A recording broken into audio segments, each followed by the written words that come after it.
Oh my goodness, our tiny little baby is standing on their own. See how the toes curled in a little? See the toes? We've been exercising its toes. We've been kind of spreading them in and out. It's had to rest a long time today, but oh my goodness, poor baby. It's trying to learn to stand alone. It was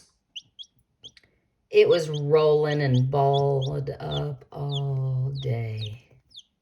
Oh my goodness, you're not doing roly-polies. With holding our baby and working its legs all day, it's finally standing alone. Yay, baby, yay. So sleepy. There goes good falls. Yeah, cheep, cheep, cheep. Gimpy foot though. Peep, peep. Oh, yeah. Peep, peep. Hi, baby. Oh, see, it's still a little bit on that one, but the other one is straight. Yeah. Hi, baby. Oh my goodness, you're doing so good. So when you just look at these 5 babies standing, can you tell there's something wrong with one of them?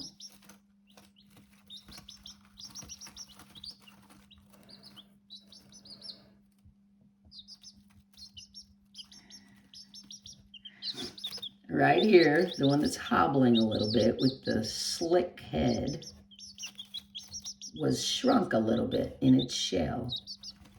After working with it all day yesterday, look, one foot is good and the other foot is still curved. But look, he's not fallen over at all in the last probably 12 hours. And he's straightening up and building up the strength in that other foot. I have an adult chicken whose center toes kind of curl in. So the only thing it's having problems with now is enough balance to bend over to drink and eat, but it will mimic the others and eat and drink plenty. And its name is Beep Beep. Mom named it Beep Beep.